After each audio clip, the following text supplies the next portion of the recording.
खबर यूपी के मुरादाबाद देहात क्षेत्र से है, जहां युवक की संदिग्ध परिस्थितियों में मौत का मामला सामने आया है। भोजपुर इलाके में पुलिस पिटाई से युवक की मौत का आरोप लगाया गया है। मृतक अरशद के परिजनों ने लगाया है पुलिस पर थर्ड डिग्री देने का आरोप। मृतक के शरीर पर भी चोटों के निशान मिले हैं और पुलिस पर मृतक को करंट देने का आरोप लगाया गया है। महिला से छेड़खानी के आरोप में अरशद को पकड़कर पुलिस ले गई थी। इलाज के दौरान युवक की मौत हो गई। पोस्टमार्टम रिपोर्ट में मौत का कारण स्पष्ट नहीं हुआ। थाना भोजपुर क्षेत्र का ये पूरा मामला बताया जा रहा है।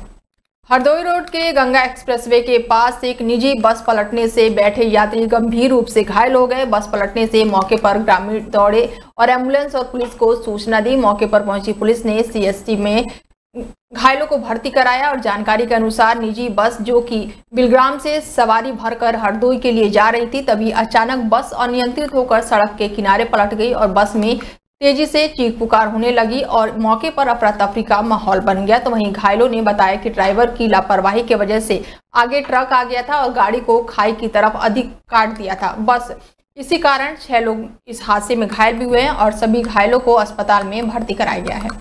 खबर यूपी के मुजफ्फरनगर से है, जहां पर कुएं में गिरने से किसान की दर्दनाक मौत हो गई है। 45 साल के रविंद्र की मौत से हड़कंप मचा हुआ है। किसान की मौत से परिजनों में कोहराम मचा हुआ है। ग्रामीणों ने किसान के शव को कुएं से बाहर निकाला। 4 बजे से खेत पर गया था मृतक किसान और जर्जर छत की कड़ी टूटने से ये बड़ा हादसा हुआ है। पुलिस ने किसान के शव को पोस्टमार्टम के लिए भेज दिया है। बुढ़ाना क्षेत्र के इटावा गांव के जंगल का मामला ये बताया जा रहा है। खबर यूपी के मुजफ्फरनगर से है, जहां पर श्री राम और महाराणा प्रताप के प्रति टिप्पणी करने का मामला सामने आया है। फेसबुक पर पोस्ट वीडियो में अभद्र टिप्पणी की गई है। टीकू नाम के व्यक्ति ने वीडियो को पोस्ट किया है। युवक के पोस्ट पर लोगों ने जमकर हंगामा काटा है। प्रधान की तहरीर पर युवक पर केस भी दर्ज हुआ है। तो वहीं पुलिस ने सभी गुस्साए लोगों को शांत करवाया। हाजीपुर गाँव का ये पूरा मामला बताया जा रहा है। यूपी के मुजफ्फरनगर के मीरापुर क्षेत्र में खैर के पेड़ों को अब तक की सबसे बड़ी तस्करी का पर्दाफाश हुआ है, जहां पर कासमपुर और हैदरपुर के बीच स्थित जंगलों में लकड़ी तस्करों ने सैकड़ों खैर के पेड़ों को निशाना बनाया और उन्हें काटकर जड़ों को मिट्टी और पत्तों से छिपा दिया ताकि किसी को पेड़ की कटाई की भनक तक ना लगे। और इस गंभीर मामले की शिकायत मुख्य वन संरक्षक तक पहुंचने के बाद शुक्रवार को वन विभाग की विशेष जांच टीम जंगल में पहुंची। जांच टीम ने मौके पर कटे पेड़ों की गिनती और पैमाइश की, जिसमें टीम को मात्र 500 मीटर के दायरे में 50 से ज्यादा कटे हुए पेड़ों के जड़ मिले हैं, जबकि पूरा जंगल कई किलोमीटर में फैला हुआ है। आपको बता दें कि लकड़ी तस्करों ने 90 से 250 सेंटीमीटर मोटाई वाले 100 से अधिक खैर के पेड़ों को काटा है, जिससे वन विभाग के करोड़ों रुपए के क्षति भी पहुंची है। वहीं जांच के लिए अब टीमों का गठन कर दिया गया है और पुलिस लगातार अब इसमें जांच पड़ताल कर रही है। हाँ, हमें भी ये कल शिकायत प्राप्त हुई थी जो है उसी की शिकायत की जांच करने के लिए मैं यहाँ पे आया हूँ और मैं इसकी जांच कर रहा हूँ। मैं देख रहे हैं कि पेड़ कटे हैं यहाँ पे और उसका जो सही आकलन करके जो इसमें दोषी होंगे उसके खिलाफ कार्रवाई की जाएगी। सर, बताया जा रहा है कि करीब 100 से ज़्यादा पेड़ काटे गए हैं, उनकी कीमत क्या रही होगी? अभी तो हम इस तरह से कुछ नहीं कह सकते हैं। अभी हम उसका एस्टिमेशन करा रहे हैं कितने पेड़ हैं एक्चुअल में, फिर उसी हिसाब से जो उसकी गुलाई होगी उसके हिसाब से उसका मूल्यांकन किया जाएगा। अच्छा सर, इसमें जो दोषी कर्मचारी रहे होंगे क्या उन पर भी कोई कार्रवाई वगैरह? हाँ, बिल्कुल कार्रवाई होगी। जो भी इसमें संलिप्त पाए जाएंगे उस पर कठोर कार्रवाई की जाएगी। एटा में अज्ञात कारणों के चलते कार में भीषण आग लग गई। धुंधु करके आग का गोला ये पूरी तरह से कार बन गई। कार सवार लोगों ने कार से कूदकर किसी तरह अपनी जान बचाई, जिससे कि बड़ा हादसा होने से टल गया। स्थानीय लोगों ने फायर ब्रिगेड को इसकी सूचना दी, लेकिन जब तक दमकल पहुंचती तब तक कार पूरी तरह से जलकर राख हो चुकी थी। प्रारंभिक जांच में शॉर्ट सर्किट से हादसा बताया जा रहा है। वहीं पुलिस मामले की जांच पड़ताल में जुटी हुई है। खबर यूपी के आगरा से है, जहां पुलिस और बदमाशों के बीच मुठभेड़ का मामला सामने आया है। 4 बदमाश मौके का फायदा उठाकर फरार हो गए हैं। आगरा पुलिस और बदमाशों के बीच मुठभेड़ हुई है। मुठभेड़ के दौरान नलकूपों से तारों और मोटर चोरी करने वाले गैंग का पुलिस ने बदमाशों की गिरफ्तार किया है। वहीं 4 बदमाश मौके का फायदा उठाकर फरार हो गए। मुठभेड़ में पकड़े गए बदमाश के पैर में गोली लग गई है। इसके साथ ही मैक्स चालक और अन्य 3 बदमाश फरार हुए हैं। गिरफ्तार बदमाश के खिलाफ कई मुकदमे दर्ज हैं। पुलिस ने कब्जे से तमंचा, चोरी का सामान और गाड़ी भी बरामद कर ली है। पुलिस और सर्विलांस टीम ने शमशाबाद क्षेत्र में बाईपास रोड पर ये बड़ी कार्रवाई की है। थाना शमशाबाद क्षेत्र में भी आज जो है चेकिंग की जा रही थी, जिसमें जो है इरादा नगर की तरफ से एक पिकअप संदिग्ध दिखाई दी, जिसको रोका गया। तो वो नहीं रुकी और तेज़ी से जाने लगी, जिसके क्रम में जो वहाँ चेकिंग टीम थी उसके द्वारा सूचना दी गई, तो आगे एक दूसरी टीम के द्वारा भी रोकने का प्रयास किया गया, तो नहीं रुकी और रास्ता छोड़कर जो है मुड़ने का प्रयास करने लगी, जिससे वही डिवाइडर से टकरा गई। जब पुलिस के द्वारा घेराबंदी कर पकड़ने का प्रयास किया गया तो उसने पुलिस पर फायरिंग करी, जिसमें आत्मरक्षा के में पुलिस के द्वारा फायरिंग की।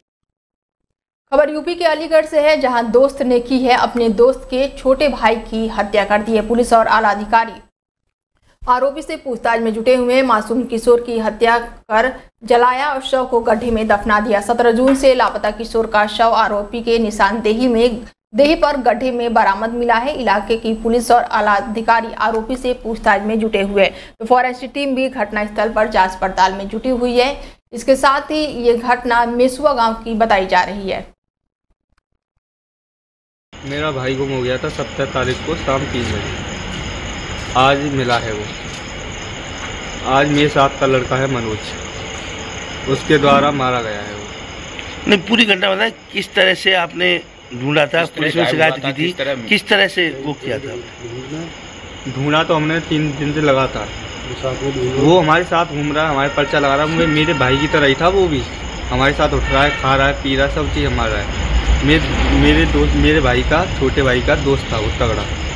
जी देखिए, 17 तारीख को थाना इगलास पे सूचना प्राप्त हुई थी कि एक छोटा बच्चा जो कि 10-11 साल का है, जो इसी गांव से बिलोंग करता है, वो लापता हो गया या उसको कोई पहला फुसला के कहीं ले गया। तो इस प्राप्त सूचना के आधार पर, तहरीर के आधार पर थाना इगलास पे तुरंत ही एक मुकदमा पंजीकृत किया गया किडनैपिंग की धाराओं में, और उसी की विवेचना के अनुपात के क्रम में 3 टीमों का गठन किया गया। इन टीमों को उस बच्चे को रिकवर करने के लिए लगाया गया। तो इसी के दौरान यह तथ्य प्रकाश में आया कि एक अभियुक्त इस बच्चे को कहीं बहला फुसला के ले गया है, और उस अभियुक्त ने अपने गुनाह को कबूल किया। उसने अपने रिकवरी जो स्टेटमेंट है उसमें ये चीज़ बताई कि कहाँ उसने इस बच्चे को मारा था और कहाँ उसकी बॉडी को। आज पूरे देश के साथ ही बरेली में भी 11वां अंतर्राष्ट्रीय योग दिवस बड़े ही धूमधाम से मनाया गया। बरेली कॉलेज ग्राउंड में आयोजित भव्य योग कार्यक्रम में 1000 से अधिक लोगों ने भाग लिया, और इस मौके पर उत्तर प्रदेश सरकार के सहकारी मंत्री JPS राठौर और प्रमुख सचिव सहकारी सौरभ बाबू समेत बीजेपी सदस्य, मेयर, जिला पंचायत अध्यक्ष और विधायक, जिलाधिकारी समेत कई लोग मौके पर उपस्थित रहे। कार्यक्रम के दौरान प्रधानमंत्री नरेंद्र मोदी के योग दिवस संबोधन को भी लाइव प्रसारण किया गया, और बरेली कॉलेज परिसर में विशाल स्क्रीन पर के माध्यम से ये कार्यक्रम लोगों ने देखा। इसके साथ ही जनप्रतिनिधि और बीजेपी के कई पदाधिकारी मौके पर मौजूद रहे। जीवन में सभी शांति और मानसिक और शारीरिक तनाव से मुक्ति के लिए योग की विभिन्न आसन और योगा को जिस तरह से माननीय प्रधानमंत्री योग अभ्यास अंतर्राष्ट्रीय आने वाले वर्ष में भी और पूरे दुनिया में इसको विस्तारित जीवन का इसके कारण सभी का मन और आत्मा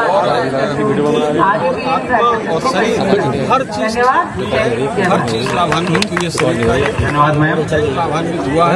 ऐसे प्रधानमंत्री नरेंद्र मोदी जी कार्यक्रम बहुत आभार व्यक्त करना चाहता हूं। और उत्तर प्रदेश के बारे में अगर कहना जाए तो हमारे तो प्रदेश के मुख्यमंत्री जी योगी हैं, तो योगा को कोई प्रचार करने में कोई कसर छोड़ते नहीं, तो उन्होंने विशेष रूप से आज हम झांसी में जीआरपी पुलिस को बड़ी सफलता हाथ लगी है, जहां पुलिस ने बदमाशों को गिरफ्तार करने में सफलता हासिल की है, जिनके कब्जे से पुलिस ने 4 लाख की नकदी और सोने चांदी के जेवरात और दर्जनों मोबाइल फोन बरामद किए हैं। जीआरपी एसपी विपुल श्रीवास्तव ने खुलासा करते हुए बताया कि पकड़े गए 6 शातिर बदमाश मध्य प्रदेश के रहने वाले हैं और उक्त बदमाशों द्वारा ट्रेन में लूट, छिनौती, चोरी घटना और अन्य घटनाओं को ये लगातार अंजाम दिया करते थे। इसके अलावा पकड़े गए बदमाशों का आपराधिक इतिहास भी पुलिस खंगालने का प्रयास कर रही है। ये एक गैंग पकड़ा गया है, काफी दिनों से ये अपराध कर रहे थे ट्रेन के अंदर, जिसमें 6 अभियुक्तों को पकड़ा गया है और ये सभी मध्य प्रदेश के रहने वाले हैं। अधिकतर दतिया के हैं और 1-2 शिवपुरी के हैं और देवास के हैं। इनके आपराधिक इतिहास है और ये क्राइम में बहुत पहले से ही क्राइम कर रहे हैं, न कि रेलवे में ही, जिले में भी जो अपराध होते हैं उसमें भी लूट और हत्या जैसे मामलों में ये रहे हैं। कितने लाख की बरामदगी है? अभी ये लगभग 4 लाख के आसपास की बरामद। खबर झांसी के बड़ा गांव थाना क्षेत्र के नेशनल हाईवे झांसी खुजराहो राष्ट्रीय राजमार्ग ग्राम का बताया जा रहा है, जहां एक एम्बुलेंस अचानक से अनियंत्रित होकर हाईवे पर पलट गई और एम्बुलेंस के पलटते ही उसमें सवार लोगों ने चीख पुकार मचा दी। तो वहीं घटना की सूचना पर पहुंचे राहगीर और बड़ा गांव पुलिस को मदद से एम्बुलेंस के सवार घायलों को झांसी के मेडिकल कॉलेज में भर्ती कराया गया है। बताया गया है कि एम्बुलेंस छोटे बच्चों को महोबा से लेकर उपचार के लिए झांसी जा रही थी और तभी बड़ा गांव थाना क्षेत्र के हाईवे पर अनियंत्रित होकर ये पलट गई और घटना में मुस्कान निवासी एम्बुलेंस चालक गंभीर रूप से घायल हुआ है, जिसे झांसी के मेडिकल कॉलेज में भर्ती कराया गया है। खबर यूपी के झांसी से है, जहां एक महिला की संदिग्ध परिस्थितियों में मौत हो गई है, जिसका 1 साल पहले ही उसकी शादी हुई थी। पति का कहना है कि खेत से घर लौटा तो पत्नी ने खाना दिया और फिर वो गांव में घूमने चली गई और 15 मिनट बाद घर आई तो पत्नी बेड पर मृत पड़ी मिली। इसके साथ ही CHC उसे ले जाया गया, जहाँ पर उसके मृत घोषित कर दिया गया। सूचना पर मायके पक्ष रोते बिलखते हुए अस्पताल पहुंचे। पिता का आरोप है कि ससुराल में बेटी के आए दिन मारपिटाई किया करता था और ससुराल वालों ने ही गला घोटकर बेटी की हत्या की है। गले पर चोट के निशान भी नजर आ रहे हैं। पुलिस ने शव को कब्जे में लेकर आगे की कार्रवाई शुरू कर दी है। कहाँ की है? बारी। अच्छा, क्या हुआ है? आपकी लड़की कहाँ भी आई थी?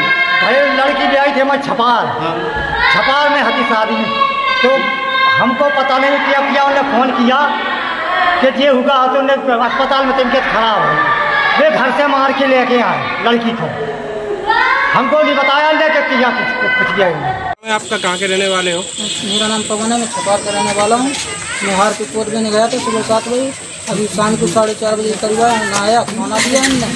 किसने दिया खाना आपको? मेरी बाइक में। क्या नाम था उनका? रंजना। उनने खाना दिया हमको।